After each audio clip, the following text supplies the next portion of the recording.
I was starting this project during a time where we couldn't travel. So what's the next best thing is reading about places that we can't go to. But now that we can travel again, I mean, they go so hand in hand because books and travel are both about exploring the world and learning about new places, getting different perspectives.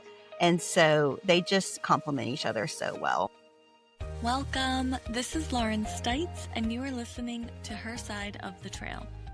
Today's episode will be fun. It's definitely hiking related, but not in the way that you would typically think.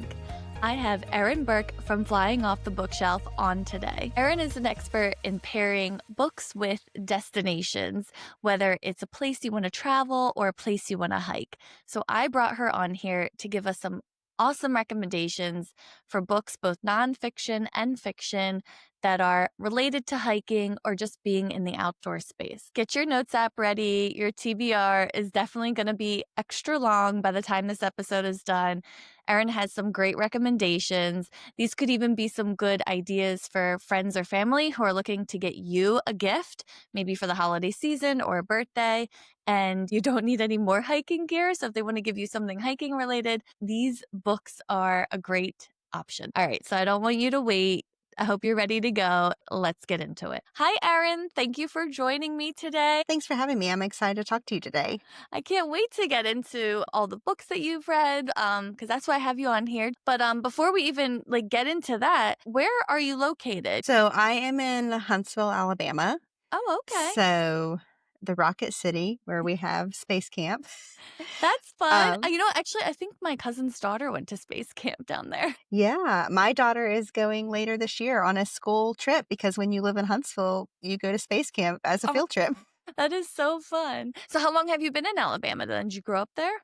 Yes, I grew up here and I love it here. I love being close to my family and my husband's family. It's great to have this as a home base. And of course, we love to travel, but I always love returning home. And this is such a great area. It's so family friendly and we have great trails here. We have great outdoor spaces here in Huntsville.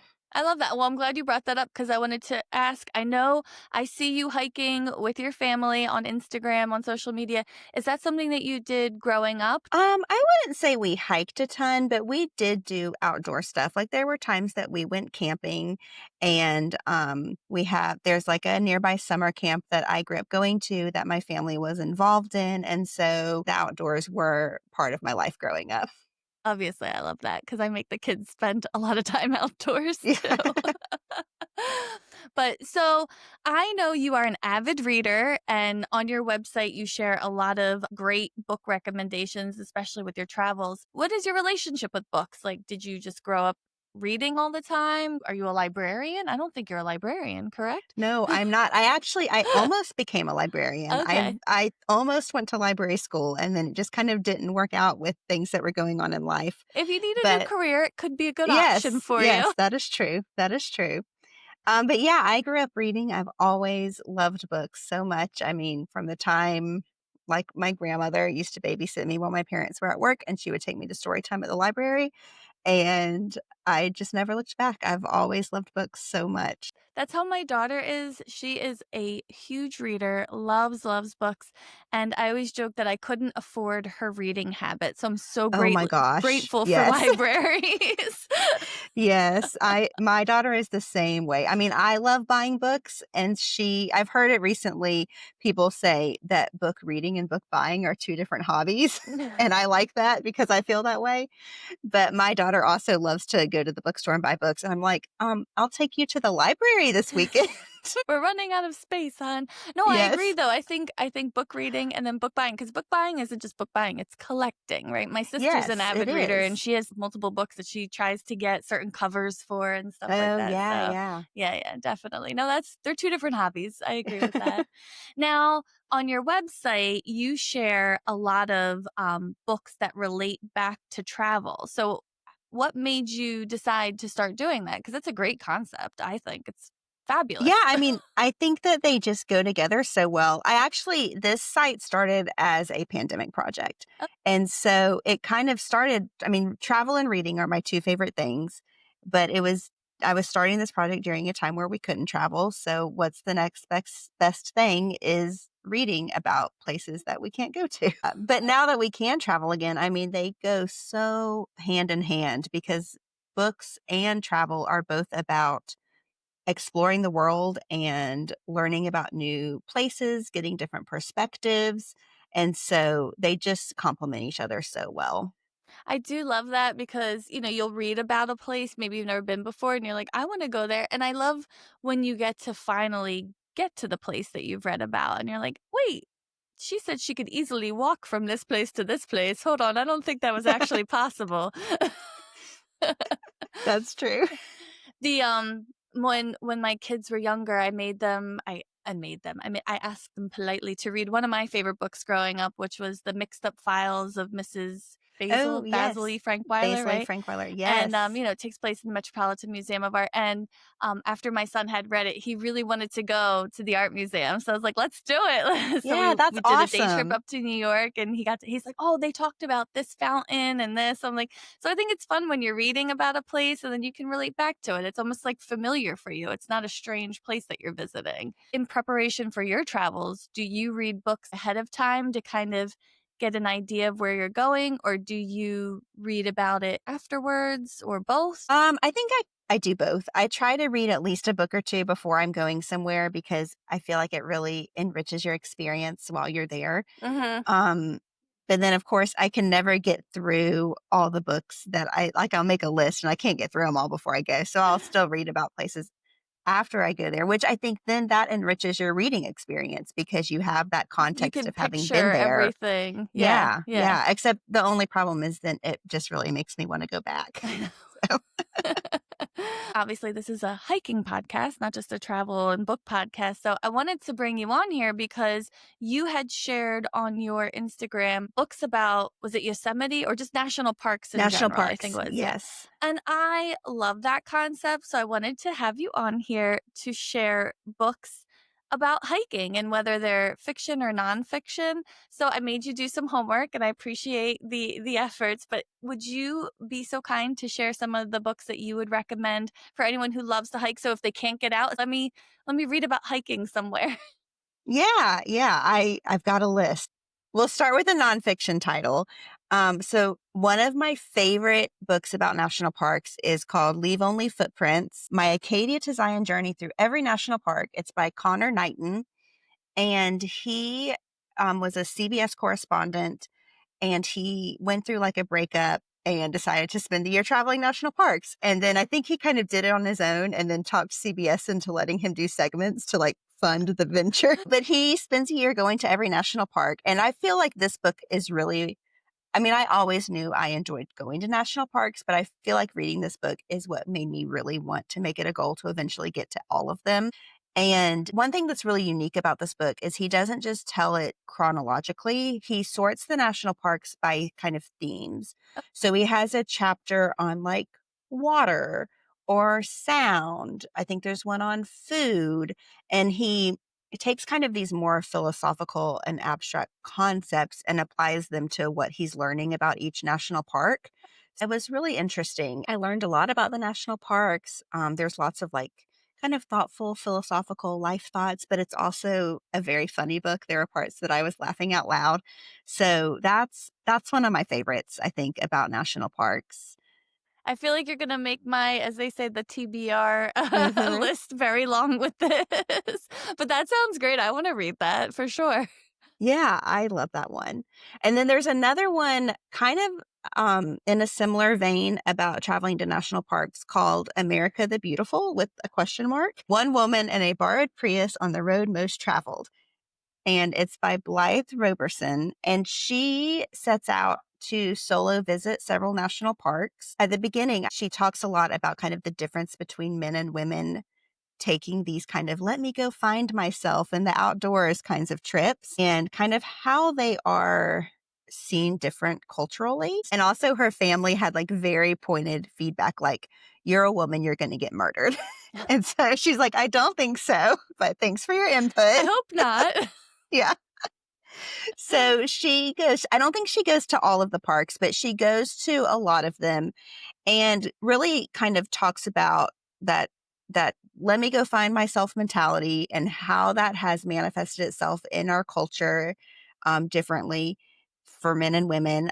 She talks about kind of, I guess I want to say, the ethics of visiting national parks, and kind of explores how some of them are overcrowded, but then there's other ones that don't get visited as much, and kind of what that means and how that impacts the local kind of area and people, and how that impacts the national park itself. She had a lot of good hiking stories in this book, I feel like. I always remember she talks about running into the same people on the trails, because like she would go to one national park and hike and meet some people, and go to the next one and see the same people because they were all doing like the same circuit. So that's another one that I really enjoyed about national parks and getting outside in the national parks too. And then let's see, fiction, there's one, I just finished this one, and it is called Heartwood by Amity Gage. This is one, like, if you have any anxiety about, like, going out hiking, maybe don't read this one Oh,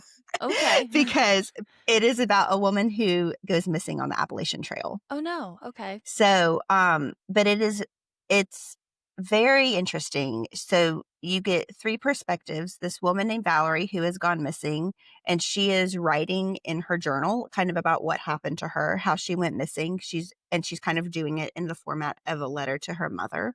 Interesting. Okay. And then there is the warden who is in charge of the search and trying to find her. And then there's another woman named Lena who lives in a nursing home miles away, but she kind of becomes, through the internet, like an amateur sleuth kind of deal, trying to find out what happened. It's kind of a slower suspense, but it's very interesting. And this takes place on the Appalachian Trail in Maine. And the descriptions, I've never been to Maine actually, and certainly not on the Appalachian Trail there, but the descriptions of the hiking trails there and the conditions and how different it is. I mean, I being from Alabama, I've done a lot more hiking like in North Carolina and stuff, and kind of Appalachian Trail adjacent kind of Mhm. trails there, and the descriptions of how different it is up north than it is in the more southern parts of the trail, I thought was really interesting. It made me want to go see what the trails are like up there. So I'm guessing that the author, I mean, I don't know if you know, but did the author actually hike in that area? I mean, to be so descriptive, I'm assuming they've hiked there. yeah, I think that she definitely did some research, on the ground research up there. I like the 3 different perspectives too. That's kind of an interesting, Yeah, it was. It was approach. yeah, it was definitely an interesting story. Um, I'll give you another one that is another nonfiction, and this is called Walking One Step at a Time, and it's by Erling Kag. I think I'm saying that right. He is Norwegian, so this is a book in translation, but he is very much an outdoorsman and explorer. Like, he has climbed Mount Everest and like hiked to the North Pole and stuff like that. Wow. Yeah, Some but credits he there. is definitely. But this is just a book. It's a short book, and it's just about walking and getting outside, and it's about what it means to be out on a walking trail or a hiking trail, and how kind of what a history of walking and humanity walking, how walking makes us slow down and observe our lives and kind of get away from the rush of everyday life. And it just kind of, I feel like, makes you look at your time outdoors a little differently and more thoughtfully. So that's another one that I've really enjoyed. That kinda would speak to a lot of people, I think, for their reasoning to get out on the trail, or just to be out in, like, a park somewhere. It doesn't have to be like a fancy hike, right? Just walking around the park just to Yeah, enjoy for it sure. nature, Because I yeah, so think, this makes me think of, we're talking about travel and books and how they go well together, because I think that travel is accessible to you no matter what, because whether you are traveling on a big trip or you're just traveling through a great book. And I think the same can be said for outdoors, whether you're reading about it, you're doing a big hike, or I mean, just getting outside and going for a walk on your neighborhood trail or your local park is, yeah, for sure. it's so important, it's so Yep. important. Okay, another book that I have not read this one, but I downloaded this book onto my iPad a couple days ago. It's called A Walk in the Park: The True Story of a Spectacular Misadventure in the Grand Canyon by Kevin Fedarko. This one is on my list. I really want to read it soon. And it is about him and his buddy, and they do like a giant hike in the Grand Canyon. And I think like they're not very prepared. So, Which isn't and the it's, best. yeah, Leads to good but stories. yes, for sure. But it has gotten like fantastic reviews. I've heard it's really good. And so I have downloaded that one I recently. haven't read anything about the Grand Canyon, so actually that one would be fun to read. Yeah. I've heard the audiobook is really good on that one too. Okay, well, that's good to know. That's good to know. When I reached out to you about this, I was thinking I haven't read too many books about hiking, but I did remember reading, and I looked it up because I wanted to share it with you to see if you've ever read it or not. It's a young adult novel, but it's called The Distance from Me to You. But it's about a young woman who she's pushing off college for a little bit, and she's going to do the Appalachian Trail with. She was supposed to do it with her friend, but her friend backs out, so she ends up doing it by herself. She doesn't tell her parents that she's doing it by herself. Oh no. And so she starts in Maine and makes her way down to Georgia in the book. But it's also like a romance because she meets a guy on the trail. And like, there's some drama that ensues. But it was fun to read though, because again, it's like, you're getting these descriptions of places. Some of the places I had hiked, other places, I hadn't hiked yet. But it was nice. It was a good a fiction read for hiking if you and easy too. Easy on, as a young adult, it's easy to digest, whatever. But it was still fun. So do you have any favorite books then about the outdoors? I mean, obviously the ones you just shared with us, I'm assuming are some of your favorites. Do you have any other ones that you didn't share that you just love or those are the ones? I'm going to say The River by Peter Heller. I love this book. It is kind of a slow burn kind of suspense. I'm telling you about suspense books. I don't read a ton of suspense, but I guess like there's something about the outdoors and like something's out there that could get you. Yes.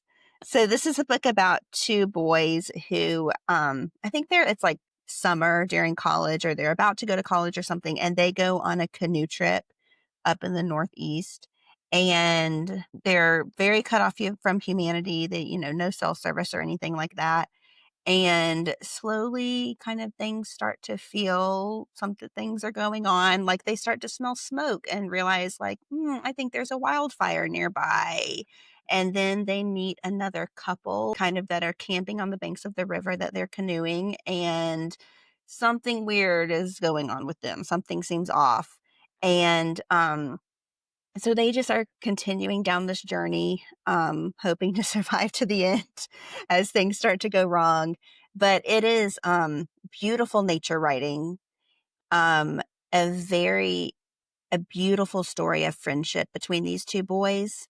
I loved that aspect of it. And then, I mean, I'm not going to spoil it, but you get to the end and like, oh my gosh, like I read this years ago, and I feel like I still like haven't recovered from that ending. Oh, wow. Okay. Okay. So I think you sold me it's on that one so now. good. It's so Okay. good. It's definitely a slow burn of a book. So Okay. don't expect a true page turner, but it's really good. It's good. But if it stuck with you all these years, obviously it's worth the Oh yeah. read. Definitely I worth the loved read. it. Now, is there any books that you've read about a destination that you haven't been to yet, but like or maybe that destination wasn't on your radar, but then you read a book about it and now you're like, "Oh, I need to go there." Did you ever have one of those moments? Ooh. Well, I feel like, I mean, I want to go everywhere. So I know, that's the thing, right? I'm like, "Is there a place I haven't I thought do. of?" I I will don't say know. though, one thing I love about reading is I love that I can also read about places that I cannot go to. True. I'm like, "I'm never going to Antarctica." I'll be happy to read about Antarctica. I'm never gonna be there. That's a good example. I read Endurance Oh, yeah. about Shackleton's voyage. That book is so good. It's unbelievable. Yeah. If you want to read a book about Antarctica, read that one. Yeah. But like I just started a book called Endling. It's by Maria Reva, and it's about Ukraine. And so, I mean, that's somewhere that I am sure I will never go, especially with the situation there now. And so it's so interesting to be able to read about places like that and get context for places that are not accessible to us and to help us understand them better. I'm really enjoying that book. Like you said earlier, if you can't travel, you can still travel through books. Yes, for sure. Because when you can be out there, I think reading about it is the next best No, thing. I agree. I agree. And that was one of the reasons I wanted to have you on here. I've been asking all of our guests this question. And since you are a hiker, I don't know if you'll find this difficult or not, but this is my send off question. But if you could only do one kind of hike for the rest of your life, would you prefer to hike to waterfalls or would you prefer to hike to like a scenic view? Scenic view, for Okay. sure. Okay. I love getting to a scenic view and just being able to sit there and take it in. You feel so small. You're just looking out over the Yes. vast wherever you are, and yeah, I Yes. agree. Everyone looks like little ants if you see people. Yes. Yeah. If you see people, that's true. Sometimes where we are, if we're up in the mountain and you can look down and you can see the town, and you see like the train tracks or whatever, and it looks Oh, like yeah. not even like a model train. It looks even smaller than that. Yeah. I So love getting up somewhere, though, where you can't see anything. Like you see can anything? only see Yeah, wilderness and you're yeah. like, wow, this world is so big and It's there's so no sign of vast. humanity out there. Yeah. Like, That yeah. is kind of crazy when you have that. So, if everyone wants your book recommendations and travel information, where can they find you? Yeah. So my blog is called Flying Off the Bookshelf. And it's the same Instagram, Flying Off the Bookshelf, Facebook. And you have lots of information on there. I was having fun on your website earlier looking at all your book Oh, well, recommendations. thanks. I think I love the concept and I love the information and everything. So definitely visit her website if you need book ideas. And I'll make sure that there's a list of the books that you recommended. I'll make sure that's in the show notes. Erin, thanks again so much for coming on here and sharing your recommendations with us. And I appreciate all your knowledge. Well, thanks so much for having me. This was fun. Thank you for listening to Her Side of the Trail. There are more hiker stories to hear, so please follow along to hear them as soon as they come out. And if you like this episode, please share it with your friends or on social media. Her Side of the Trail is hosted and produced by me, Lauren Stites. I can't wait to share another hiker story with you next episode.